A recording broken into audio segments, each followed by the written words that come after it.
What is going on, guys? Theo here, back with another Marvel Strike Force video. Hopefully you guys are having a very fantastic day. Today, guys, I'm going to be going over the full Wakandans team and whether or not you should still be looking forward to investing to these guys or if you should be skipping them altogether. Now, I'm not going to be saying that they are a bad team. I'm going to be actually saying that they're a very good team and that they are worth some investment. However, these characters have fallen off a little bit. They are going to not be getting you as much use as they once did before in the past. And I'm going to be going over all the negatives and the positives of this team. So if you do decide to build them, you're going to be, I'm going to be telling you what you can be looking forward to. But if you do enjoy this video, please be sure to like and subscribe and all that good stuff.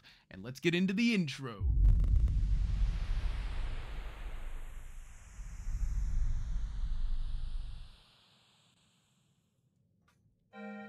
Alrighty, guys, welcome back to another Marvel Strike Force video. Hopefully you guys are having a very fantastic day. So just looking straight away from my Wakandans roster, as you can see, I have not built these guys in the slightest. And one thing that I'm going to say right away is that it has not hurt my roster progression at all. I do have them built up a little bit, so I'm not going to say that I'd completely skip them. I have them built up to level 60, 65, 60, 55, whatever. And basically the most of the reason for that is for the upcoming Chaos Theory event that comes up every single month, where you can earn silver and gold promotion credits. And then also for the Nakia event campaign that came out, when you had to earn her shards, you did have to build the war dogs just a slight bit so that you could actually complete the campaign and start farming the shards for Nakia. So straight away, I'm actually going to be going over all the positives for this team. And everything in this video is my opinion, by the way. So, take everything I say with a grain of salt, because it's not factual. It's not by the community. It is just by my opinion. So, take everything I say with a grain of salt, please. But yes, the first positive that I'm going to say is that they are all used for the Chaos Theory event.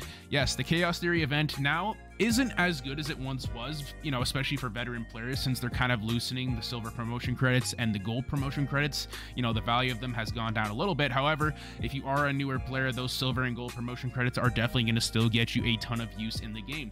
You're going to be able to promote a lot of your characters up a lot quicker to 4 red, 5 red, and then maybe even 6 red when you get those gold promotions. And then the more Wakandans you have, if you have them at higher star levels, if you have them built up a little bit higher, you're definitely going to be able to get a 3-star on those Chaos Theories. But as you can see, I have them barely built up a lot at all, and I was able to 3-star the Chaos Theory event, the final note on the Chaos Theory event, no problem. And it's just because it's not really that difficult, so you don't really have to build them up. But that is the first positive right there. You are going to be getting use out of them in the Chaos Theory event. Another good thing about the Wakandans as well is they are very, very good in the early campaigns. Black Panther in particular is probably one of the best early campaign characters in the game, especially if you farm him early with Nakia, Okoye. Okoye and Black Panther as a duo, especially in the campaign nodes early on, if you are a newer player, you're going to be getting a ton of use out of them there. They are very, very good, probably one of the best duos in the game besides Nebula and Gamora.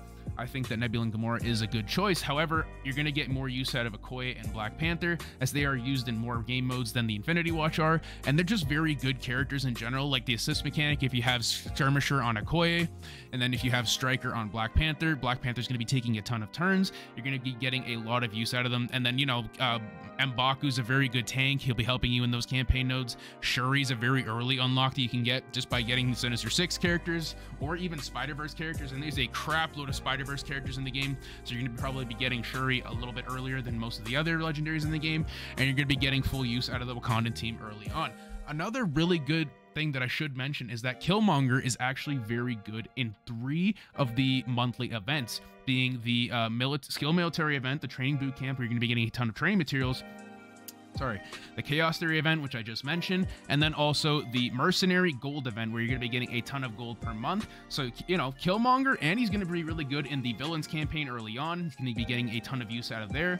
He is used on the Cosmic Crucible Wakandans team. However, I don't think Killmonger is really that great on the full Wakandans team on Cosmic Crucible. I think that War Dogs is a little bit better. So I wouldn't say building up Killmonger to a super high level is worth your investment.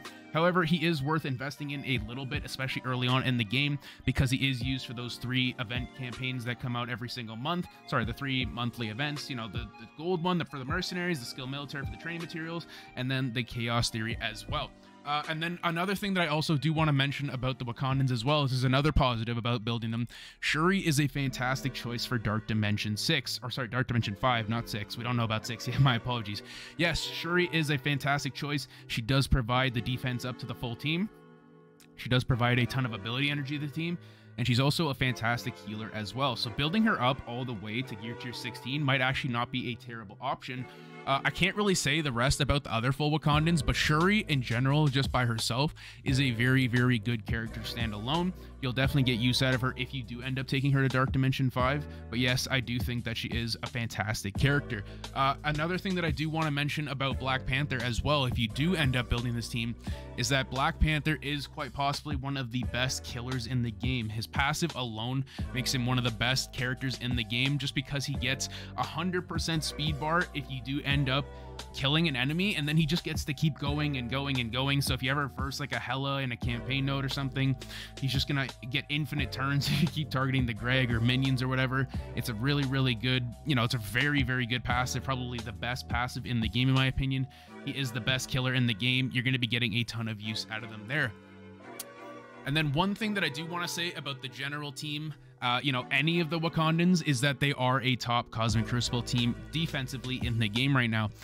You know, they're just a very, very solid Cosmic Crucible team on their own. But with all these, you know, room bonuses that they're getting, they're very, very hard to take down. And it's basically the only way to beat them efficiently is to use a massive Darkhold or to use Masters of Evil to take them down efficiently. Not saying that there's no other teams that can take them down. It's just if you want to take them down super efficiently. But yes, you are going to be getting a lot of use out of them on your Cosmic Crucible defense. I mean, the only reason that you're going to want to build them anyways for Cosmic Crucible is to suck up that Masters of Evil, you know, from the enemies. Because if you don't have the Wakandans built up on your defense, the enemy's going to be getting to use their Masters of Evil in another room and basically make it a bit easier for them to take down your teams. But yes, they are a top Cosmic Crucible team, and they are a top War offensive team in the game. You know, the full War Dogs team in general can take down a ton of teams in War. They're very, very solid on that aspect. They can definitely take down a ton of teams, and I don't know. I don't have them built up all the way, so I can't really tell what they're great against. I've seen a lot of videos about how insane their positive effects are, and they just keep rolling and rolling and rolling in War, and they're very, very good in that aspect. Another positive that I do want to say about this team as well is that, in my opinion, they might actually be one of the most fun teams in the game. You know, if you really, really just want to play this game for fun and you just enjoy playing the game and having a good time, then this is definitely the team for you. In my opinion, this is probably one of the most fun teams in the game from what I've seen. Again, I'm going based off of what I've seen because I don't have the full Wakandans team built. As you can see, I only have them built up a little bit. But the way I like to play for fun is to play very efficiently. And to me, this was not an efficient resource. You know, this wasn't an efficient use of my resources to build them up when I had other teams to focus on, like the Apocalypse teams and the Incursion raid teams that I am building right now. But yes, they are probably one of the most fun teams in the game. You're going to be getting a ton of use out of them in the Gamma raid, in the War, in War, in Cosmic Crucible. So, you know, you're going to be getting a ton of use out of them there. And then another thing that they do get used out of, by the way, one last thing that I will say about the positives is that they are a Scourge team, technically, so you will be getting use out of them in, I believe it's the... Which Scourge is it? I think it's the War Scourge. You're going to be getting use out of them in the War Scourge for Red Hulk. No, not Red Hulk. I don't know. They're used in one of the Scourges. I'm not sure which one. I can't remember at this point. I think it's the Death Seed one, maybe. But yes, they are a Scourge team as well. You're going to be getting use out of them there. So, you know, you're not going to be getting... It's not really a huge waste of resources to build these guys up. It's just how big do you really want to take them? And that's really all the positives that I have to say about this team. So let's just get right into the negatives. The first negative that I want to say about them is that the only thing that they're used for in Cosmic Crucible right now is to basically suck up Masters of Evil from the enemy. And yes, I already mentioned this before, but that's the only use that they really have in Cosmic Crucible right now, is that they're used to take over the enemy's Masters of Evil. And yes, Masters of Evil is a very good team, and if you don't have the Wakandans built up, then yes, they're going to be able to use their Masters of Evil on other rooms. But that's all they're really used for, right? They're only used to suck up the Masters of Evil team on the enemy side, and that's it. You're not really going to get to use them at all in Cosmic Crucible. You know, you're going to get to use them in War, which is cool, but that's the first negative that I had to say about them. Oh, another negative that I did want to say about them is that they are a very T4 heavy team. So they do require a lot of T4s to make them work. You know, on Crucible, it's a lot of their T4s require on Crucible or on War, like their passives and their ultimates and stuff. Like if I just look at a bunch of their random T4s here, I can already see on War offense or on Crucible or on War or in, you know, all of them are just like, see, Okay, well, that one's not on war, but this one is, see, on war offense, you know, and then on war offense. It's a lot of on war offense or on Crucible. They are very T4 heavy, so just keep an eye out for that. If you don't have a lot of T4s to work with, you're not going to be getting use out of their, you know, they're going to be sucking up a lot of your tier 4s.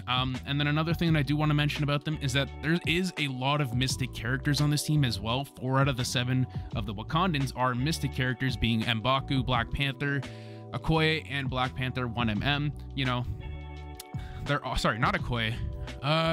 Who's the other Mystic?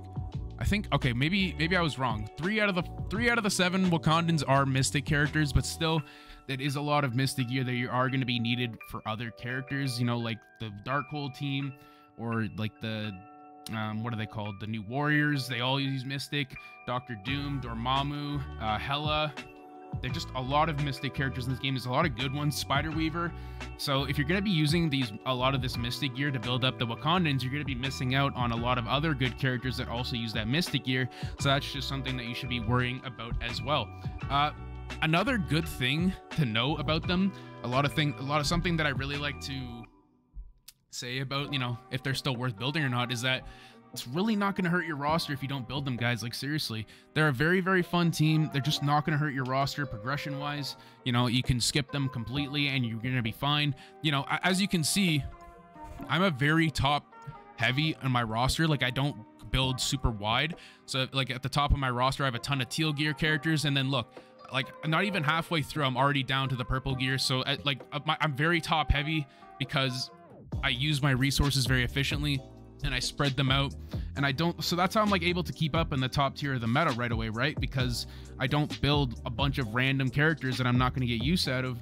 I just build to what I'm going to get use out of today, and that's how I like to play very efficiently. And that's one thing that I do worry about if people start building Wakandans, is that they're going to end up hurting their roster in the long run, depending on what they want to do, like Dark Dimension, or if they want to do the Apocalypse Chase. You know, they are very end game goals, so you know, you don't have to worry about that for a long time if you are a newer player. But you know, even if they don't have to worry about it right now, you're gonna have to worry about it in the future. So building them might end up actually hurting your roster in the long run. But yes, so what is the main goal of this video? Are the Wakandans really worth building, or are they not? And the answer is, as much as I hate to say it, they're not worth building. At least not worth building up until, they're not worth building past level 80 gear tier 15. I would actually stop at level 80 gear tier 15 and I wouldn't go past that. You are going to get use out of them in Cosmic Crucible, I can't lie. You're going to get use out of them in War. You're going to get use out of them in the Gamma Raids if you are in that section. But other than that, they're not really going to hurt your roster if you don't build them in the long run. But yes, they are a very good team still. I'm not going to deny that. They are very good. They're good in multiple game modes, but are they really worth building right now? And are they going to hurt your roster if you don't build them? No, they're not worth building in my opinion. I think they're worth building to maybe gear tier 15 level 80, as I already said, but this is just my opinion. Let me know what you guys think down in the comments down below. But hopefully you guys enjoyed this video. If you did, please be sure to like and subscribe and all that good stuff. I'm definitely going to be posting a lot of Marvel Strike Force content in the future. So if you did enjoy this video, feel free to stick around, guys. But anyways, that's going to be it for me. Hopefully you guys enjoyed. Peace out.